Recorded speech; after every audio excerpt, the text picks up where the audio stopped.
Bismillahirrahmanirrahim. Assalamualaikum warahmatullahi wabarakatuh.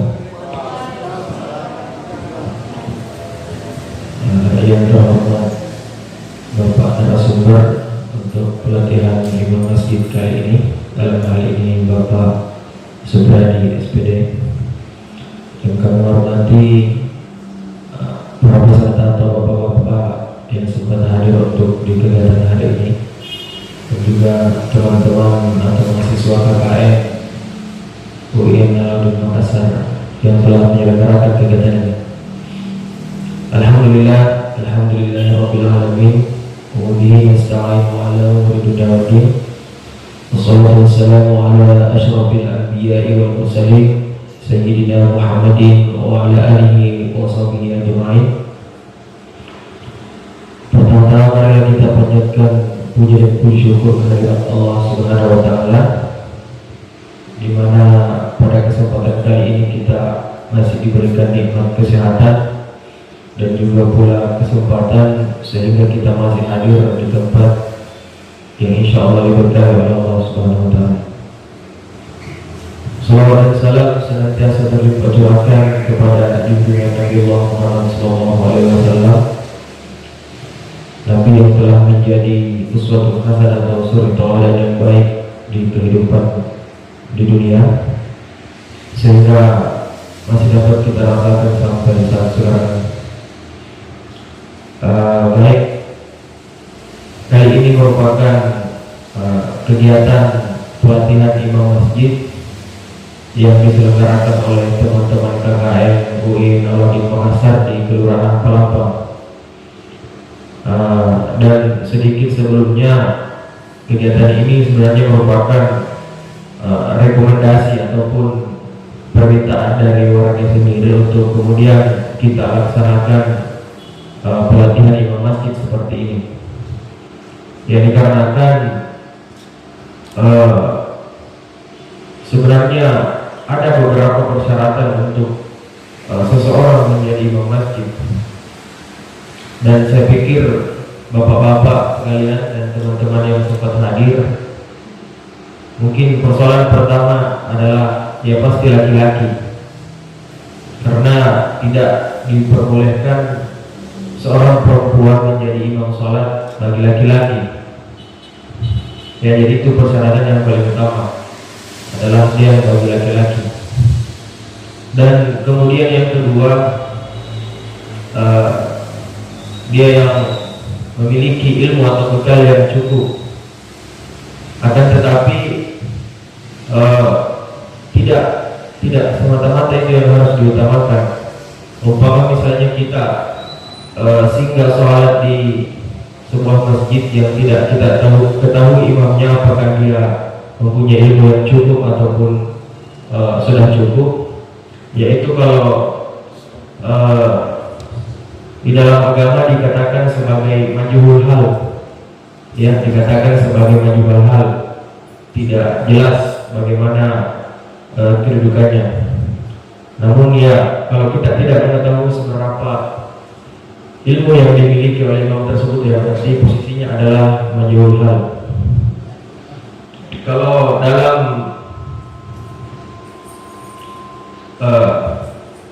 sebenarnya menjadi imam masjid juga terdapat ada banyak versi, tergantung kita mengikuti mazhab siapa. Kalau mazhab yang Syafi'i itu dia membaca basmalah dengan keras. Ya, jadi kalau mungkin di Indonesia atau bahkan di daerah Bulukumba itu kebanyakan menggunakan mazhab Syafi'i yang membaca basmalah dengan keras. Kemudian mazhab yang kedua ada Hanafi dan Hambali. Ya, contoh dia baca basmalahnya tidak keras, kemudian dilanjutkan dengan Fatihah dengan suara yang jelas. Kalau mazhab Maliki sama sekali tidak membaca basmalah, dia langsung masuk alhamdulillahirabbil alamin. Ya, kemudian untuk mengefisienkan waktu, mungkin ada baiknya saya serahkan kepada Al-Ustaz Subradi SPD untuk menjelaskan lebih spesifik tentang bagaimana sebenarnya menjadi imam masjid yang baik dan benar menurut kaidah-kaidah atau menurut ilmu tajwid yang berlaku. Dengan hormat saya persilakan teman-teman mashkur.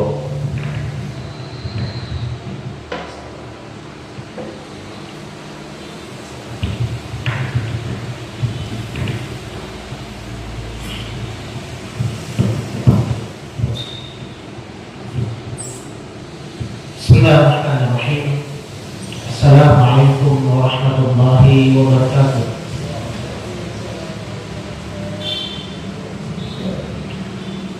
Alhamdulillah wassalatu wassalamu ala Rasulillah wa ba'd. Bapak-bapak yang dirahmati Allah Subhanahu wa taala, hadirin sekalian, mahasiswa KKN UIN Alauddin yang kami banggakan. Alhamdulillah, meskipun dalam kondisi yang semacam kendala utama kita hari ini adalah hujan. Saya teringat puisi waktu kelas 3 SD. Walau hujan kami pergi ke sekolah, walau hujan kami pergi. Mama pergi ke mana? Pasar. Walau hujan ayah pergi ke sawah. Dan ini alhamdulillah, walau hujan Pak Imam datang ke masjid. Ini yang harusnya kita syukuri dengan luar biasa, di mana keimanan itu ditanamkan oleh Allah Subhanahu wa taala ke dalam hati-hati kita, sehingga kita meluangkan waktu dengan kendala yang luar biasa juga untuk menghadiri majelis ilmu yang diadakan oleh adik kita. Jemaah yang dirahmati Allah, kami sebenarnya sempat mengimbau kepada adik-adik, kalau bisa dipilih pemateri yang lebih kompeten, yang bisa dari Depok atau dari mana, tapi Allah alam, ya, pilihan menjauh kita. Artinya itulah yang kami sampaikan, itu juga ya menjadi paling pokok sebenarnya ketika kita menjadi seorang imam. Ya. Tadi sempat disinggung oleh moderator kita bahwa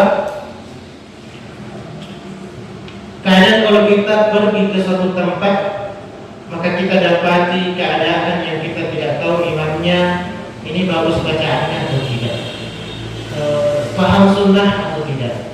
Kemudian entah bagaimana yang kita tidak tahu. Maka peristiwa seperti ini telah pernah terjadi pada zaman Rasulullah SAW, di mana saat itu Abdurrahman bin Auf pada suatu perang, maka dia bertindak sebagai imam, sementara Rasulullah SAW bertindak sebagai makmum. Dan itu ada kronologisnya. Kenapa bisa tiba-tiba Abdurrahman bin Auf yang jadi imam? Ini kan kondisi perang, di suasana perang dan waktunya subuh hari. Dan ternyata Rasulullah SAW bersama Syu'bah bin Mughirah pergi untuk mengambil air wudu. Ya. Kemudian karena lama sahabat ini sudah bercengkrama, bagaimana tidak mungkin kita tidak sholat subuh. Kita tidak tahu di mana Rasulullah. Ya, dan yang pergi saat itu hanya Syu'bah bin Mughirah bersama dengan Rasulullah. Apa yang terjadi? Maka Abdurrahman bin Auf maju, kemudian Rasulullah datang setelah ketinggalan satu rakaat, dan Rasulullah tetap menjadi makmum bagi Abdurrahman bin Auf. Bukan karena Rasulullah yang paling utama lantas tiba-tiba datang, mundur, saya lebih utama. Tidak seperti itu. Ada keadaan-keadaan tertentu di mana kita bisa menjadi makmum bagi orang-orang yang tidak terlalu paham sunnah atau belum belajar sunnah. Ada keadaan-keadaan, dan itu tetap sah. Baik, jemaah yang dirahmati Allah, ada selebaran yang kita bagikan itu. Jadi hari ini kita tidak akan berbicara tentang syarat dari saat kita sudah menyatakan diri sebagai muslim. Ya, karena kita sudah paham sama itu. Yang pertama dia Islam, yang kedua dia laki-laki, dia berakal, dia balik. Ya, kita bersumber pada hadis Nabi SAW yang diriwayatkan oleh Abi Mas'ud. Ya, seperti yang kita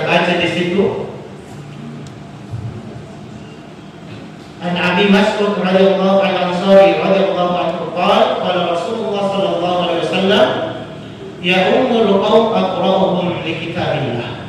Ini yang paling pertama yang disyaratkan oleh Nabi sallallahu alaihi wasallam, bahwa yang menjadi imam pada satu tempat adalah yang paling bagus bacaan. Dalam versi lain mengatakan yang paling banyak hafalannya. Ini dua hal yang harus kita perhatikan bersama. Ini idealnya. Kemudian dilanjutkan kalau sama dalam segi bacaan, maka yang paling paham sunnah, fa'alamuhu bis sunnah. Kemudian kalau sama lagi paham sunnah, maka yang lebih afdaluhu hijrah. Yang paling pertama hijrah. Sama lagi hijrahnya, maka yang paling tua. Sama lagi, maka yang lebih dekat rumahnya dengan masjid, atau yang pertama bermukim di tempatnya. Ini hanya mengenai syarat-syarat pengangkatan seorang imam yang langsung diberikan keterangannya oleh Rasulullah SAW. Imam ini Pak, pekerjaan yang paling mulia. Pekerjaan Rasulullah SAW. Maka orang yang menjadi imam, maka orang yang paling mulia di kampung tersebut. Ini pekerjaan yang paling mulia. Kadang kita anak muda itu takut jadi imam atau malu jadi imam di masjid. Katanya tidak keren, ya. Bukan lagi namanya anak muda jadi imam. Padahal kita lihat di kota-kota itu justru anak muda yang jadi imam yang sangat keren. Ya, kita misalnya kenal Muzamil Asballah, kita kenal lagi Salim Tahanan, ya, kita kenal Taki Malik dan sebagainya. Banyak justru anak muda yang jadi imam dan itu sangat disukai oleh masyarakat. Dan ini harus kita pahamkan kepada anak muda bahwa menjadi imam itu adalah pekerjaan yang sangat mulia, sehingga pemilihannya itu ditetapkan langsung oleh Rasulullah SAW. Kalau kepala desa itu yang ditetapkan paling masyarakat juga. Apalagi Pak Camat yang ditetapkan itu bupati, kalau bagus dekat-dekatnya, dekat-dekatnya sama bupati jadi camat itu. Yang ditetapkan jadi bupati masyarakat juga. Tapi yang ditetapkan jadi imam adalah manusia paling mulia, Rasulullah SAW. Jadi saat kita menjadi seorang imam, maka tanamkan dalam hati kita bahwa ini adalah profesi yang sangat mulia. Karena itu banyak yang takut jadi imam, tapi seharusnya kita berani mengambil profesi yang sangat mulia itu, yang menjadi seorang imam. Baik, kita bahas yang pertama mengenai kesempurnaan bacaan dan banyaknya hafalan. Ini yang terjadi di kampung-kampung itu patut disampaikan kepada anak-anak mahasiswa ini, bahwa kebanyakan kita di sini metode pemilihan imamnya itu yang ditokohkan di masyarakat itu. Dan alhamdulillah beliau ditokohkan dan mereka memang juga bagus bacaannya rata-rata dan rata-rata juga paham sunnah. Ya, rata-rata seperti itu. Ada sebagian yang mungkin kita tidak sepaham dengan mereka, maka boleh jadi mereka punya landasan dan kita belum tahu, belum pernah pelajari landasan itu. Ya, boleh jadi mereka punya landasan itu, tapi kita belum tahu. Ya, maka kita belajar lagi. Ya, bukan berarti bahwa setelah kita belajar agama kita tahu semua. Ya, tidak seperti itu. Ada hal-hal lain kita tidak tahu juga dan mereka tahu. Dan kalau kita tanya mereka punya landasan, tak jadi masalah. Yang jadi masalah itu kalau mereka tidak punya landasan.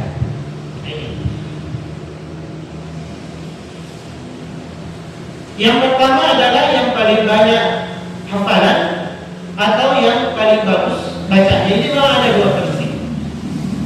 Kalau versi pertamanya itu, kalau kita merujuk pada orang Arab yang memang bahasanya adalah Al-Quran, bahasa Arab memang itu, maka yang paling bagus, yang paling banyak hafalannya, karena dari segi makhraj pasti sudah betul semua.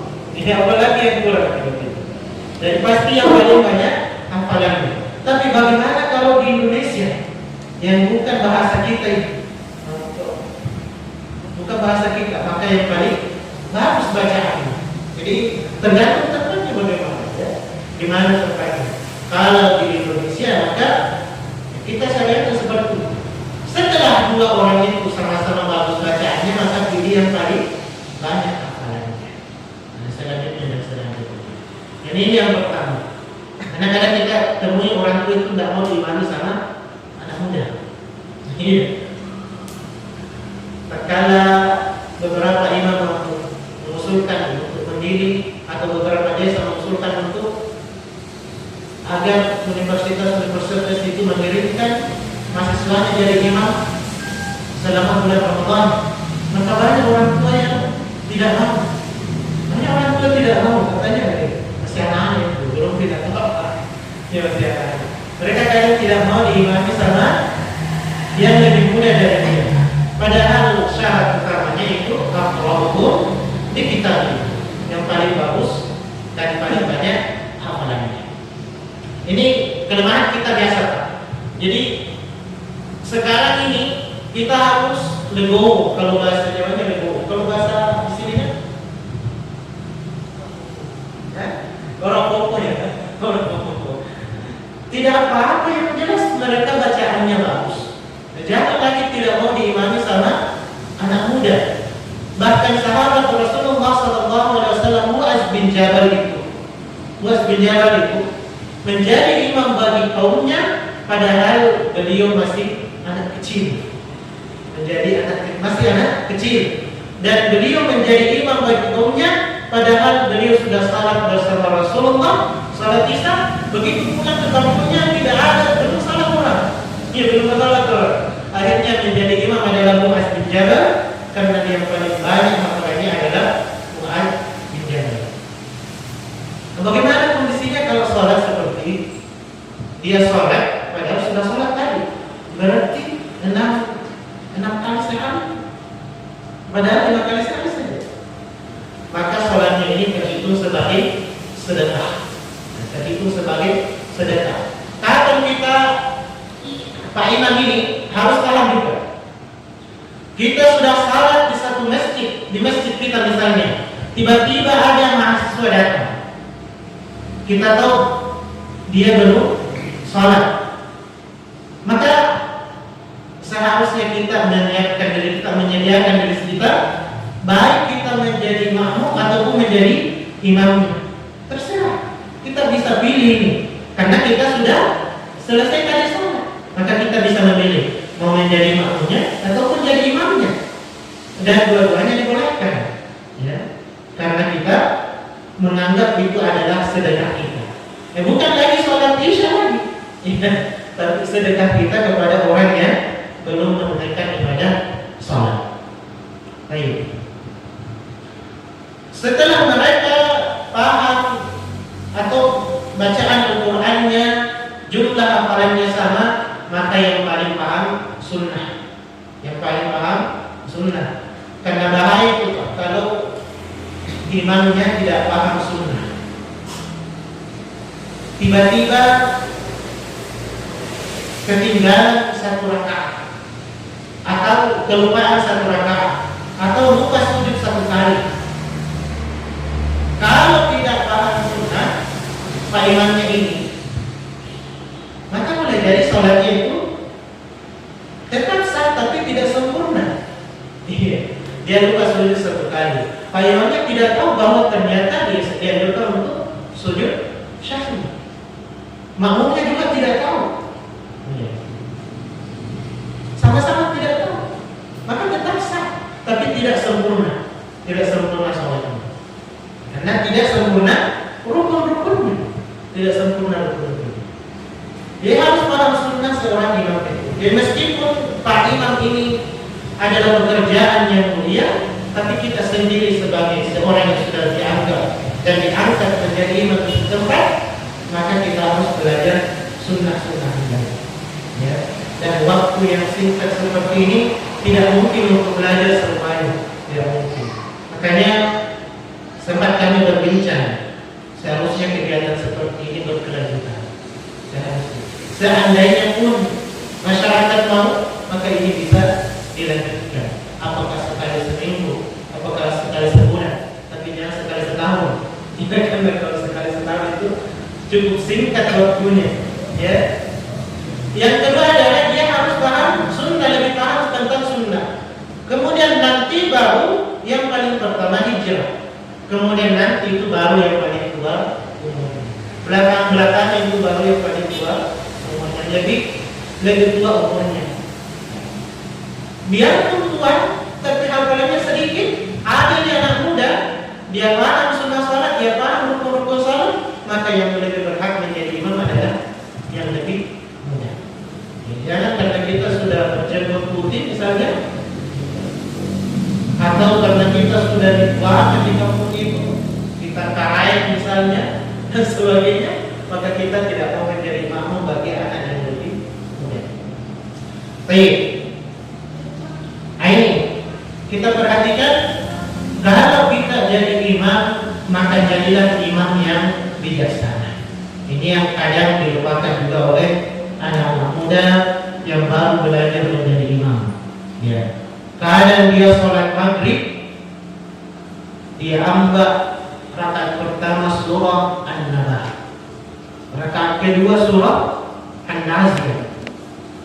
Bapak-bapak di belakang itu sudah batu pak. Ya batu. Pokoknya sejadi-jadinya batunya. Ini karena imamnya tidak bijaksana.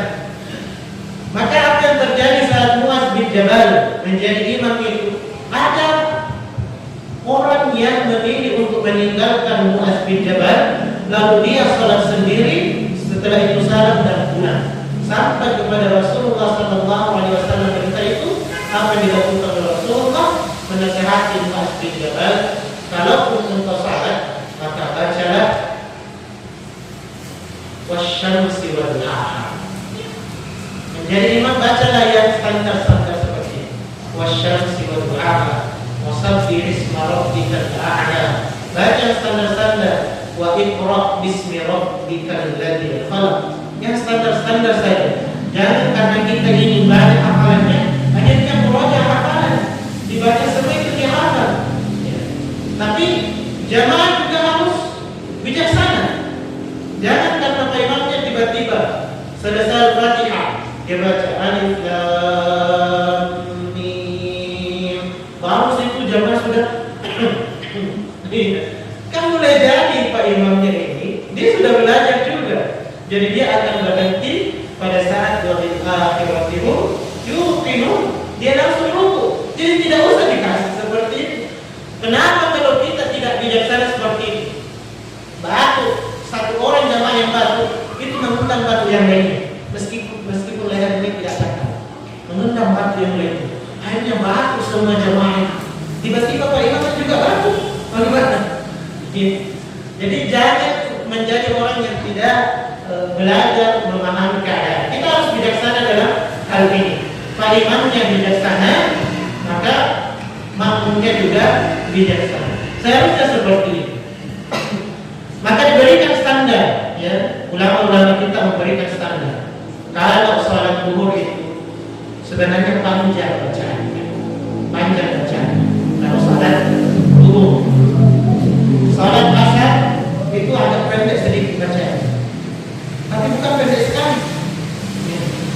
Sholat maghrib baru surah-surahnya itu yang pendek, Al-Duha ke bawah, Al-Duha, Al-Insyirah, Al-Fil, Iqra dan selanjutnya. Kalau salat Isya maka bacalah Abasa sampai Al-Lail. Kalau salat subuh maka panjang-panjangkan sedikit, ya. Dikasih panjang-panjang sedikit. Kenapa penting ini salat subuh untuk panjang sedikit, Pak? Kita ketahui masyarakat kita kan ini mau salat berjamaah.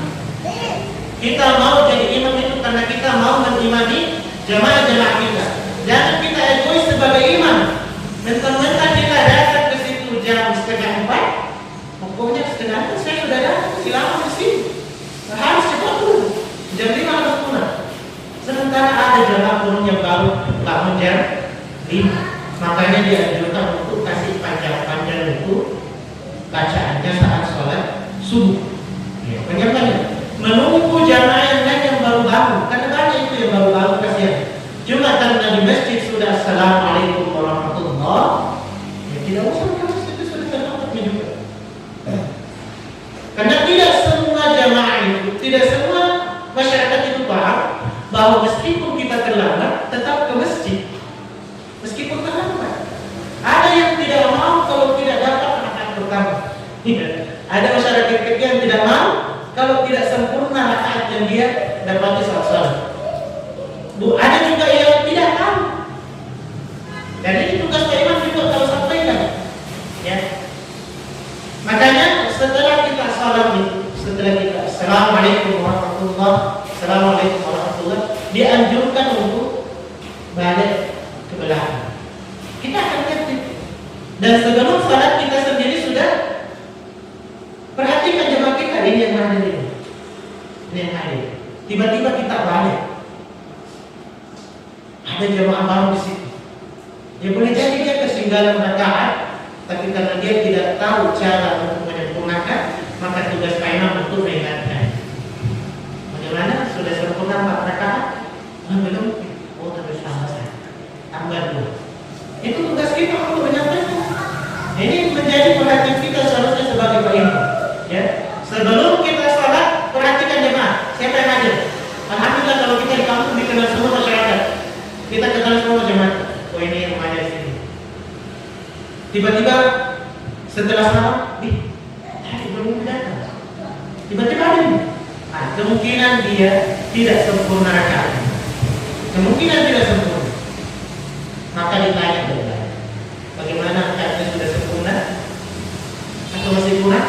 Kalau masih kurang maka ingatkan untuk menambah. Ini pentingnya untuk menjadi imam yang bijak. Bukan hanya rukuk sujudnya itu harus diperbaiki, tapi kebijakan-kebijakan yang harus diambil oleh Pak Imam melihat jemaahnya. Nah, ini juga kalau ternyata anak muda itu hafal banyak bacaan dan dia jadi imam, maka perhatikan jemaahnya. Ada di situ orang tua, ada anak kecil, ada orang sakit, ada yang sementara dikejar waktu, maka jadilah seorang yang bijak untuk menjadi seorang imam. Adapun salat subuh itu, alhamdulillah, tidak ada yang orang dikejar-kejar waktu subuh. Kita baru selesai rehat, setelah malam dulu kita rehat istirahat, maka kasih tayangnya. Bagaimana kalau tidak panjang hafalannya? Diusahakan untuk ditambah sedikit hafalannya. Karena semakin banyak bacaan yang kita baca, semakin banyak pahala yang didapatkan. Apa yang kita sering dengar bicara makasih, ya. Siapa yang membaca man qara harfun min kitabillah, siapa membaca satu huruf dari kitab Allah Al-Quran, falahu asyra amsalha, maka baginya 10 kebaikan. Jadi kalau kita baca itu memang alif lam mim sampai 2 lembar, itu banyak pahalanya. Jadi tidak usah menunggu yang di belakangnya, tidak usah waktu, karena semakin panjang bacaannya Pak Imam itu, semakin banyak pahala yang kita dapat. Tapi insya Allah tidak ada Pak Imam yang baca seperti itu, kecuali di masjid-masjid tertentu sudah ada memang itu yang kita kenal. Kalau mau panjang-panjang bacaannya maka di masjid sini. Seperti misalnya di Makassar, di depannya Stikas Megarizki. Kalau mau sholat di situ ya harus kuat-kuat lama berdiri, karena di situ panjang-panjang bacaannya. Orang-orang di situ murojaah hafalan sebelum boleh jadi imam. Tapi kalau mau yang pendek-pendek bacaan banyak masjid-masjid di sekitarnya. Dan kita juga harus bijak. Jangan kita mau memilih bacaan yang pendek, kita ikut sama imam yang bacaan yang panjang, banyak di masjid. Banyak masjid. Kalau di kota, bagaimana kalau di desa? Maka yang seharusnya bijak itu adalah Pak Imamnya. Nah, kita Pak Imam ini yang harus bijak. Ya, lihat kondisi jemaah. Apakah siap untuk bacaan panjang atau siap untuk bacaan yang sederhana saja. Bagaimana? Seperti sini ada yang mau ditanyakan? Silakan. Baik. Terkait tadi tentang kondisi-kondisi iman, maka Rasulullah SAW dan para sahabatnya diikuti oleh tabi'in dan ulama-ulama kita merumuskan bahwa seyogianya, selayaknya dan semestinya yang paling pertama menjadi imam itu adalah orang yang paling bagus bacaannya. Namun ada kondisi-kondisi tertentu di mana kita tidak mendapati yang paling bagus bacaannya, di mana kita tidak juga mendapati orang yang paham sunnah. Kita juga mungkin tidak mendapati orang yang lebih duluan atau lebih tua umurnya.